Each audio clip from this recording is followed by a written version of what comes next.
Saat Idul Adha, menu olahan daging mendadak jadi primadona. Dari beberapa menu olahan daging, biasanya yang paling sering dijumpai adalah sate. Nah, supaya tidak bosan dengan menu sate yang itu-itu saja, sate klopo bisa jadi alternatif menu pilihan Anda untuk dinikmati bersama dengan keluarga. Kali ini produser lapangan CNN Indonesia, Gia Kardis akan mengajak Anda melihat beberapa olahan sate klopo tradisional hingga sate klopo kekinian. Sate menjadi salah satu olahan kuliner yang cukup populer saat Hari Raya Idul Adha. Selain cita rasanya yang nikmat, kuliner yang satu ini cukup mudah dalam proses pembuatannya.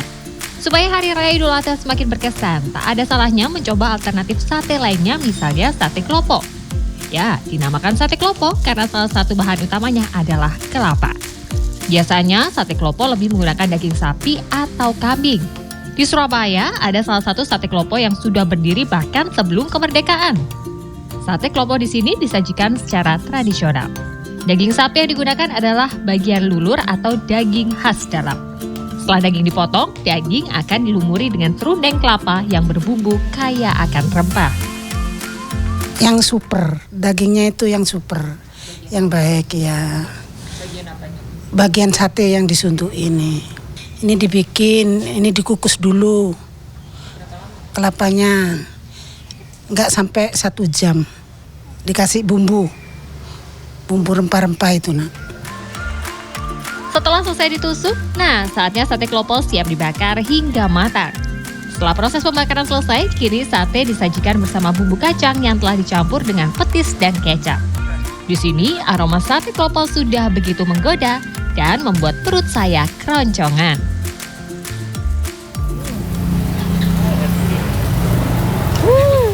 Rasanya tuh gurih banget. Jadi tadi saya sempat lihat prosesnya. Setelah dagingnya itu ditusuk, kemudian dicampur dengan parutan kelapa atau biasanya disebut dengan serundeng, ini jadikan satu, kemudian dibakar. Ternyata setelah itu juga masih ada dilumurin atau ditaburi serundeng lagi. Jadi rasanya tuh benar-benar gurih, krenyes-krenyes gitu. Enak banget. Nah, kalau tadi ada olahan sate klopo daging sapi tradisional, kali ini sate klopo disajikan lebih modern dan kekinian. Pada dasarnya bahan-bahan yang digunakan hampir sama. Daging sapi atau daging kambing, kelapa, bawang merah, bawang putih, dan kunyit. Begitupun dengan proses pembuatannya. Daging sapi atau kambing akan dilumuri dengan kelapa yang sudah diracik dengan bumbu rempah. Kemudian dibakar hingga matang. Namun yang berbeda kali ini sate klopo disajikan bersama kentang tumbuk atau mashed potato.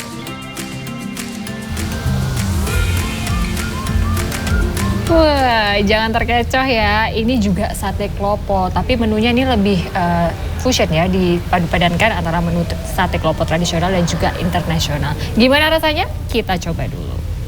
Nah, kalau tadi itu kan dipadu-padankan sate klopo dengan nasi. Kemudian bumbunya juga ada petisnya. Kalau ini benar-benar pure bumbu kacang. Bisa dilihat dari warnanya juga lebih cerah, dan yang paling menarik di sini adalah sate klopo ditemani dengan olahan kentang atau mashed potato. Coba kita padu-padankan. Begini nih. Sudah, coba.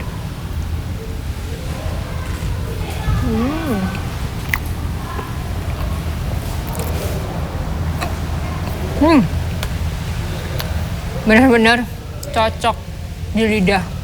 Gurihnya dapat, rasa creamy dari mashed potato-nya dapat, kelapanya kerasa, rempahnya kerasa, cocok semuanya. Jadi pengen nambah lagi. Menurut sang juru masak, proses pembuatan sate klopo harus memperhatikan beberapa hal. Salah satunya adalah lama waktu memasak.